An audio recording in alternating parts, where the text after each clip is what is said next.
ಗಂಡು ಮೆಟ್ಟಿದ ನಾಡಿನಲ್ಲಿ ಕೆಚ್ಚೆದೆಯ ಶತಕ ಬಾರಿಸಿದ ಮಯಾಂಕ್, ಹುಬ್ಬಳ್ಳಿಯಲ್ಲಿ ಅಗರ್ವಾಲ್ ಶತಕ ದಬ್ಬರ. ಗಂಡು ಮೆಟ್ಟಿದ ನಾಡಿನಲ್ಲಿ ಕೆಚ್ಚೆದೆಯ ಶತಕ ಬಾರಿಸಿದ ಮಯಾಂಕ್, ಹುಬ್ಬಳ್ಳಿಯಲ್ಲಿ ಅಗರ್ವಾಲ್ ಶತಕ ದಬ್ಬರ. ಗಂಡು ಮೆಟ್ಟಿದ ನಾಡಿನಲ್ಲಿ ಮಾಜಿ ನಾಯಕನ ಏಕಾಂಗಿ ಹೋರಾಟ. ಸಂಕಷ್ಟದಲ್ಲಿದ್ದ ತಂಡಕ್ಕೆ ಮಯಾಂಕ್ ಆಸರೆ. ಕೇವಲ 153 ಎಸೆತಗಳಲ್ಲಿ ಮಯಾಂಕ್ ವೃತ್ತಿ ಜೀವನದ 21ನೇ ಪ್ರಥಮ ದರ್ಜೆ. ಜೆಎಂಡ್ಕೆ ತಂಡದ 584 ರನ್ಗಳ ಬೃಹತ್ ಮೊತ್ತ ಬೆನ್ನಟ್ಟಿದ ಕರ್ನಾಟಕಕ್ಕೆ. ರಾಹುಲ್ 13, ಪಡಿಕ್ಕಲ್ 11, ಬೇಗನೆ ಔಟ್. ಶೂನ್ಯಕ್ಕೆ ವಿಕೆಟ್ ಒಪ್ಪಿಸಿದ ಕರುಣ್ ನಾಯರ್ ಹಾಗೂ ಸ್ಮರಣ್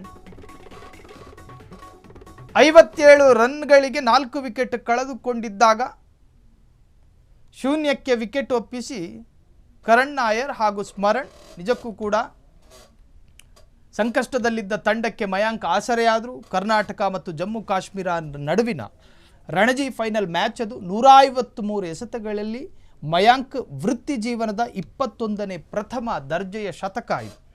ಜೆಎಂಡ್ಕೆ ಅರ್ಥಾತ್ ಜಮ್ಮು ಕಾಶ್ಮೀರ ತಂಡದ 584 ರನ್ಗಳ ಬೃಹತ್ ಮೊತ್ತ ಬೆನ್ನಟ್ಟಿದ ಕರ್ನಾಟಕಕ್ಕೆ ಆರಂಭಿಕ ಆಘಾತ ಉಂಟಾಗಿದೆ. ಇನ್ನು ರಾಹುಲ್ 13, ಪಡಿಕ್ಕಲ್ 11 ಬೇಗನೆ ಔಟ್ ಆದರು. ಶೂನ್ಯಕ್ಕೆ ವಿಕೆಟ್ ಒಪ್ಪಿಸಿದ ಕರುಣ್ ನಾಯರ್ ಹಾಗೂ ಸ್ಮರಣ್ 57 ರನ್ಗಳಿಗೆ 4 ವಿಕೆಟ್ ಕಳೆದುಕೊಂಡಿದ್ದಾಗ ಶತಕದ ಜೊತೆ ಆಟ ಆಡಿದ್ರು.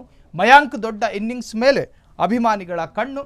ಒಟ್ಟಾರೆ ಕರ್ನಾಟಕಕ್ಕೆ ಒಂದು ಸಣ್ಣ ಮಟ್ಟಗಿನ ಶಾಕ್ ಎದುರಾಗಿದೆ. ಕ್ಷಣ ಕ್ಷಣದ ಸುದ್ದಿಗಳಿಗಾಗಿ ಫ್ರೀಡಂ ಟಿವಿ ಸಬ್ಸ್ಕ್ರೈಬ್ ಮಾಡಿ, ಲೈಕ್ ಮಾಡಿ ಹಾಗೂ ಫಾಲೋ ಮಾಡಿ. ಹೊಸ ಸುದ್ದಿಗಳ ನೋಟಿಫಿಕೇಶನ್ಗಾಗಿ ಬೆಲ್ ಐಕಾನ್ ಮೇಲೆ ಕ್ಲಿಕ್ ಮಾಡಿ.